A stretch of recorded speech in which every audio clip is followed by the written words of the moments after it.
आखिर उन आरोपियों को रिहा करके और गुजरात में जिस तरीके से भारतीय जनता पार्टी ने और वो दोबारा गुजरात में सत्ता में आई, मैं देश के प्रधानमंत्री और देश के गृह मंत्री में पूछना चाहता हूं, उन्हीं भारतीय जनता पार्टी के नेता बलात्कार कर देते हैं कैंपस में। प्रधानमंत्री जी को कहीं ना कहीं मोदिया बिंद हो गया है, वो लक्षद्वीप और मालदीव में फोटो खिंचवा रहे हैं। किसानों को पहले इन्होंने ठगने का काम किया, देश में महिलाओं को ठगने का काम किया, देश में युवाओं को ठगने का काम किया, देश में ड्राइवरों को ठगने का काम किया। ऐसी सरकार है कोई? तूफानों से आंख मिलाओ, सैलाबों पर वार करो, मल्लाहों का चक्कर छोड़ो, तैर के नैया पार करो। देखिए, बिल्कुल बाबा के बुलडोजर में अब डीजल खत्म हो गया है, क्योंकि उनकी सत्ता जाने वाली है।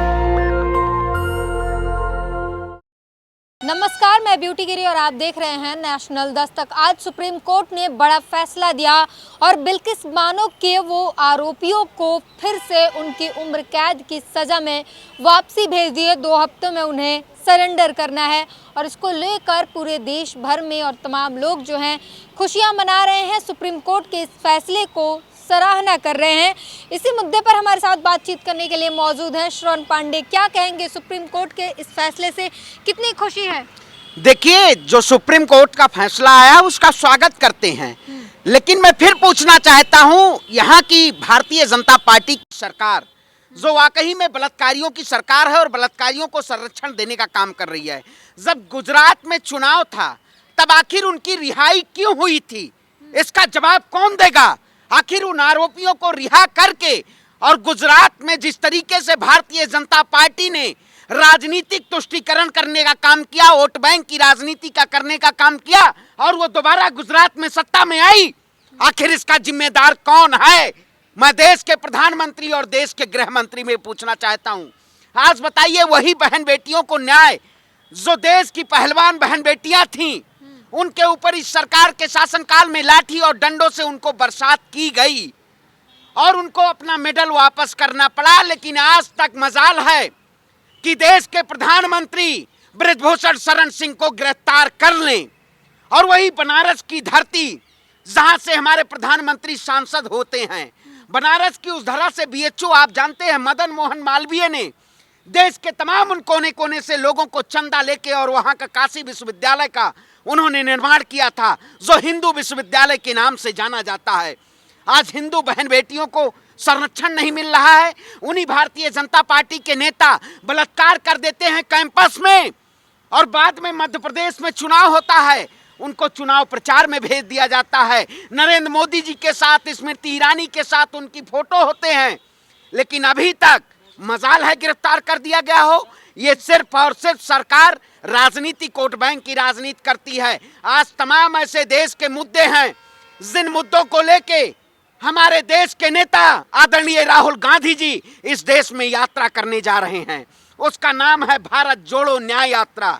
आज तमाम उन बहन बेटियों को न्याय के दिलाने के लिए आज हम लोग इस लड़ाई को लड़ रहे हैं, लेकिन देश के प्रधानमंत्री जी को कहीं ना कहीं मोदिया बिंद हो गया है, वो लक्षद्वीप और मालदीव में फोटो खिंचवा रहे हैं। क्या मजाल है ये लोग बलात्कारियों पे बात कर ले? ये पूरी तरीके से भारतीय जनता पार्टी ये बलात्कार पार्टी बन चुकी है, ये बलात्कारियों को संरक्षण देने का काम कर रहे हैं। तो है, जब राजस्थान में कुछ होता है तो स्मृति ईरानी बोलती तो है। अरे मैं कहता हूँ, राजस्थान में जो हुआ, कांग्रेस पार्टी ने उनका निष्कासन किया। हम सच्चे लोग हैं, हम सच्चे के प्रहरी हैं, हम झूठ नहीं बोलते हैं, लेकिन भारतीय जनता पार्टी के जो नेता हैं, जो स्मृति ईरानी है, ये झूठ पे झूठ, लूट पे लूट करने का काम करती हैं। मजाल है, चाहे स्मृति ईरानी हो, चाहे कोई भी महिला मंत्री हो, क्या बीएचयू पे बात करने का इनको साहस था? इन्होंने बीएचयू पे बात करने का काम की? क्या वो हिंदू बहन बेटियां नहीं थी? ये लोग हिंदुओं को ठेकेदार बने हुए हैं। ये देश में धर्म, जाति, मजहब, भाषा, प्रांत के नाम पे इस देश को तोड़ना चाहते हैं, लेकिन हम इस देश की लड़ाई को लड़ने का काम करेंगे। और जिस तरीके से बिल्किस बानो के आरोपियों को दोबारा सुप्रीम कोर्ट ने सजा सुनाई है और बनारस के उन आरोपियों को जेल की सलाखों के पीछे भिजवा के रहेंगे। हम बनारस में जिस तरीके से इस सरकार के शासनकाल में तमाम ऐसे मुद्दों को दबाने का काम किया गया है, लेकिन मैं प्रधानमंत्री जी से, या तो अगर आपसे देश नहीं चलता तो आप इस्तीफा दे दीजिए, वरना उन आरोपियों को आप जेल की सलाखों के पीछे डालने का काम करिए। मोदी जी चाहे बीजेपी की सरकार हर जगह कह लें, वो महिलाओं के सम्मान और सुरक्षा की लगातार बात करते हैं, लगातार दावे करते हैं। आप बताइए, सरकार कहती थी बेटी बचाओ बेटी पढ़ाओ, सरकार के शासनकाल में कहां बेटियां सुरक्षित हैं?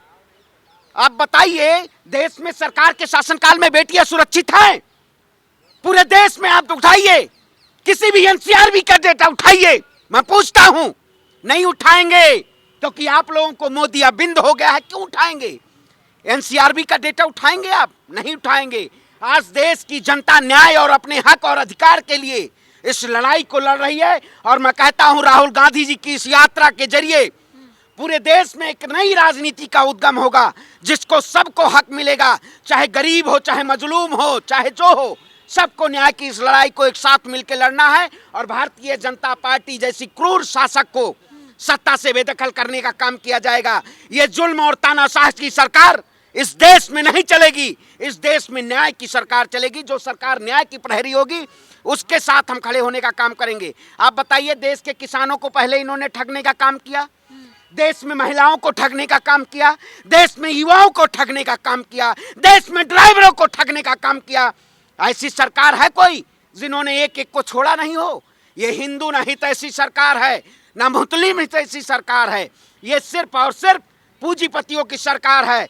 मैं कहता हूं फिर, तूफानों से आंख मिलाओ, सैलाबों पर वार करो, मल्लाहों का चक्कर छोड़ो, तैर के नैया पार करो। ये लड़ाई हम लड़ेंगे और जीतेंगे। हम अपने नेता, अपने जननायक आदरणीय राहुल गांधी जी के साथ हम निकल पड़े हैं कारवां लेके, और इस देश में एक नई क्रांति का स्वरूप लेके 2024 में इस सत्ताधारी सरकार को सत्ता से बेदखल करने का काम करेंगे। क्या लगता है, यात्रा करने से, पैदल चलने से न्याय मिल जाएगा? आपको क्या लगता है? झूठ है? आपको क्या लगता है? आपको यही लगता होगा कि मोदी जी रहेंगे देश के प्रधानमंत्री? राम मंदिर का विकास है। आप बताइए, जो सनातन गुरु के जगत गुरु शंकराचार्य हैं, चारों बड़े बड़े मठों के, लेकिन मोदी जी पूजा करेंगे मंदिर का। मंदिर में अयोध्या की पावन धरा से आता हूं। मंदिर अभी 2 साल लगेगा बनने में, लेकिन प्राण प्रतिष्ठा 2024 के लिए की जा रही है। अरे भगवान आस्था का प्रतीक हैं, लेकिन आप लोग व्यापार बनाए हैं, मीडिया लक्ष्य का व्यापार बनाए हैं ना, स्ट्रीम मीडिया। वहां अरे रघुकुल रीत सदा चली आई, प्राण जाए पर बचन न जाई। मोदी जी कौन सा बचन किया है? फोटो शूटिंग करा रहे हैं लक्षद्वीप में, आप भी जाइए। मोदी इस देश के टूरिज्म को बढ़ावा मिला है, अब लोग मालदीव छोड़ के लक्षद्वीप जाने की भैया बात देखिएगा, इन्होंने रेल को बेचा, सेल को बेचा, गेल को बेचा, भेल को बेचा। ये कहीं ना मालदीव बेच दे अडानी के नाम पे। अरे अडानी को ये मालदीव भी देने का काम करें भैया। लाल किला बेचा, डालमिया को दे दिया। इन्होंने बड़ी बड़ी जो संसाधन, सरकारी संसाधन थे, उनको बेचने का काम किया। भैया मोदी जी जो जो फोटो में दिखाएंगे वो अडानी को बेच के चले जाएंगे। इसलिए फोटो मत देखिए जाए देश के प्रधानमंत्री का। सबसे पनौती प्रधानमंत्री है देश के प्रधानमंत्री। अगर वाकई में देश में युवाओं के साथ रोजगार की बात किए होते तो आज एफएमसीजी सेक्टर की बात करिए, टेलीकॉम सेक्टर की बात करिए, ऑटोमोबाइल सेक्टर की बात करिए। इस देश में कंपटीटर नहीं बच रहे हैं। आप जियो यूज करती हैं, महीने में पहले 1 महीना कितने दिन का होता है? कितने दिन? 1 महीना कितने दिन का होता है? 30 दिन का। तो जियो आपको 28 दिन का केवल पैक दे रहा है। कौन सा पैक दे रहा है बताइए? कौन सा पैक दे रहा है? 28 दिन का कौन सा पैक होता है? अरे ये देश में कंपनियां, जो अडानी और अंबानी की जो कंपनियां हो, उद्योगपतियों की कंपनियां हैं, ये देश की जनता के, आपके परिवार में एक घर से 2000 रुपये महीना तो रिचार्ज जाता होगा। एक दिन भोजन नहीं करेंगे आप, लेकिन रिचार्ज जरूर कराएंगे। महिला मुद्दे पर वापस आते हैं। महिला की जो उज्जैन रेप कांड हुआ था, वहां पर तो बीजेपी बड़ी एक्टिव दिखाई दी। तुरंत ही उस आरोपी के जो घर को बुलडोजर भेज दिया गया था, घर को गिरा दिया गया था। लेकिन बीएचयू कांड पर जो है बिल्कुल शांति बने हुए है, क्या कहेंगे? देखिए, बिल्कुल बाबा के बुलडोजर में अब डीजल खत्म हो गया है, क्योंकि उनकी सत्ता जाने वाली है। तो अब बनारस की बुलडोजर ने, बनारस की तरफ बुलडोजर नहीं गया। नहीं तो बड़े नारे आते थे, बुलडोजर वाले बाबा, बुलडोजर वाले। कहाँ गए बुलडोजर वाले बाबा? ये बनारस में न्याय के लिए बुलडोजर नहीं भेजना चाहते हैं। ये महिलाओं को संरक्षण देने का काम नहीं करना चाहते हैं। ऐसी आतिमताई तानाशाह सरकार को देश की जनता 2024 में सत्ता से बेदखल करने का काम करेगी। मैं बता देता हूं, कोई अभी ऐसे सवाल हम लोग बोल रहे हैं, हम उत्तर प्रदेश से आते हैं, तमाम लोग कहते हैं आप इस देश में राम के विरोधी हो। अरे देश के प्रधानमंत्री से बेरोजगार पे सवाल पूछना क्या राम विरोधी हो जाएगा कोई? इन्होंने इस तरीके से ब्रेन वॉश किया है। बीजेपी आईटी सेल ने इस देश की जनता को गुमराह करने का काम किया, लेकिन देश की जनता ने सच को जानने का काम किया। हम देश की जनता को सच बताने का प्रयास कर रहे हैं और जनता समझ रही है। अभी आपने देखा होगा हमारे आदरणीय अध्यक्ष अजय राय जी के नेतृत्व में हम उत्तर प्रदेश यूपी जोड़ो यात्रा में थे। लगातार जो एक छोर से एक लखनऊ तक पहुंचने का काम की, उसने भी तमाम ऐसे गरीब, मजलूम और महिला लोग हमारे नेता से मिलकर और उन्होंने न्याय की गुहार लगाई। देश के कोने कोने से न्याय की मांग हो रही है, इसलिए राहुल गांधी जी ने न्याय यात्रा निकालने की जरूरत पड़ी और आज सब लोगों साथ होके इस देश में चाहे महिला हो चाहे जो हो, सबके लिए उस लड़ाई को लड़ने का काम करेंगे और हम जरूर इस तानाशाह सरकार को 2024 में सत्ता से बेदखल करने का काम करेंगे। जब बेदखल कैसे करेंगे? ईवीएम पर जिस तरीके से सवाल उठ रहा है, लाइव दिखाई जा रही है कि ईवीएम कैसे हैक हो रहा है, तो उसके लिए तो आपके बड़े नेता बोल ही नहीं रहे हैं कि ईवीएम हटाओ।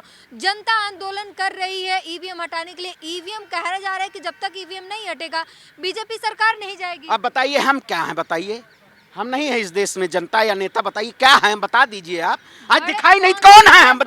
देखिए इनको नहीं दिखाई दे रहा है, अब वही मोदिया बिंद है जी। नहीं के बड़े अरे भैया बताइए, हम नहीं है, हम हमारे नेता अगर बोले तो हम बोल रहे हैं तो नेता की आवाज बोल रहे हैं ना। अब बताइए, हम राहुल गांधी की आवाज नहीं बोल रहे हैं। देश का एक एक कार्यकर्ता राहुल गांधी की आवाज बन के खड़ा है, लेकिन आप लोगों को नहीं दिखाई देगा। क्यों दिखाई देगा? ईवीएम के लिए कहां सड़क पर आ रहा है? अरे मैं कहता हूँ सड़क पे आप बताइए, उसी में सारे मुद्दे हैं। चाहे किसान की बात हो, महिला की बात हो, ईवीएम की बात हो, सारे मुद्दों को न्याय की लड़ाई कहा गया है। अब आप लोगों को एक स्पेशल मुद्दा लाया जाए, जैसे आप लोग स्पेशल खबर लाते हैं ना, उसी तरीके से आपको एक स्पेशल मुद्दा दिया जाए। ईवीएम, केवल ईवीएम। इस देश में और मुद्दा नहीं है, सारे मुद्दों को लेके। आखिर मणिपुर से और मुंबई तक की यात्रा राहुल गांधी जी ने क्यों निकालने का काम किया? कि सभी उन मुद्दों को हम न्याय दिलाने का काम करेंगे। लेकिन आप लोग तो एक बढ़िया में ईवीएम बंद हो जाएगा है। अरे भैया, देश के प्रधानमंत्री तानाशाह हैं। देश की जनता वोट के जरिए इनको सत्ता से पहले बेदखल करेगी। ये बंद करने वाले कुछ नहीं हैं, ये सिर्फ और सिर्फ लूटने वाले लोग हैं। राम नाम की लूट है, लूट सको तो लूट लो। आपको भी जितना लूटना है भाजपा में जाइए और लूट के चले आइए। इनके मंत्री और नेता ये पूर्ण रूप से भ्रष्ट हैं। एडीआर की ये रिपोर्ट कहती है, ये मैं नहीं कहता हूँ। एडीआर की रिपोर्ट उठाइए, भारतीय जनता पार्टी के सबसे ज्यादा सांसद भ्रष्ट हैं, सबसे ज्यादा विधायक भ्रष्ट हैं। लेकिन मजाल है मोदी जी उनको जेल भेज दें। मोदी जी किसको संसद से निलंबन करेंगे? जो सच की आवाज उठाएगा, जो निडर होके 146 सांसदों का निलंबन हुआ। अभी तक मोदी जी सदन बंद हो गया अनिश्चित काल के लिए। अरे भैया, नया संसद भवन बनाने का क्या काम था? देश की जनता के द्वारा पैसों से बना था सदन, लेकिन आपने उस सदन को, उस संगोल को शर्मसार करने का काम किया है। ऐसी सरकार को देश की जनता नदारत करने का काम करेगी। और इस देश में मैं कहता हूं, तमाम वो जो मुद्दे हैं, जो बहन बेटियों को न्याय नहीं मिल पा रहा है, उन बेटियों को कहीं ना कहीं सड़क पे उतरना चाहिए और इस देश की सरकार से सवाल पूछना चाहिए। आज देखा होगा आपने एक फोटो बनारस में नरेंद्र मोदी जी की रेत से बनी हुई, और वो जो हमारी बहन का जो रेप हुआ है उसकी रेत से बनी हुई फोटो, और प्रदर्शित किया गया है कि यहाँ के सांसद हैं प्रधानमंत्री मोदी जी, लेकिन वो हिंदू बेटी है, न्याय नहीं मिल पा रहा है। आखिर कैसी हिंदुओं की सरकार? ये हिंदुओं की सरकार नहीं है, ये ठगों की सरकार है। और ऐसी सरकार को अब देश की जनता पसंद नहीं कर रही है। देश की जनता इनको सत्ता से बेदखल करेगी ही करेगी। मीडिया जितना भी विलाप कर ले कि 24 में आएंगे मोदी, लेकिन नहीं, देश की जनता इनको सत्ता से भगाएगी और देश में एक नई लोकतांत्रिक सरकार लाने का काम किया जाएगा। चाहे किसी की बात हो, बहुजन की बात हो, सर्वजन की बात हो, सबकी बात राहुल गांधी चल रहे हैं और देश में एक नई क्रांति लेकर और एक नई सत्ता, नई परिवर्तन की परिकल्पना को लेके, और हम इस लड़ाई को लड़ेंगे और जीतेंगे। तो लगातार ये आवाज़ बुलंद होने लगे हैं, चाहे वो ईवीएम हो, भ्रष्टाचार हो, चाहे वो महिला अपराध की बात करें और बीजेपी के सांसद, कार्यकर्ता और विधायक और इन सब की हिस्ट्री निकाले, तो ये लगातार अब आवाज़ उठने लगी है और सरकार जो है वो घेरे में आने लगी है। वहीं अगर यूपी की बात करें तो यूपी नंबर 1 पर जा रहा है महिला अपराध के मामले में। इसको लेकर जनता अब समझने लगी है और सरकार से सवाल करने लगी है। पूरी बातचीत पर अपनी प्रतिक्रिया जरूर दीजिए। कैमरामैन आशीष के साथ ब्यूटी गिरी, नेशनल दस्तक। नेशनल दस्तक की आपसे गुजारिश है कि अगर इसको बचाना चाहते हैं तो नेशनल दस्तक को सब्सक्राइब करने के लिए रेड कलर के सब्सक्राइब बटन को दबाएं, फिर बेल आइकन की घंटी दबाएं। नेशनल दस्तक को बचाने के लिए बहुत ज़रूरी है कि हर खबर को शेयर करें, लाइक करें, कमेंट जरूर करें।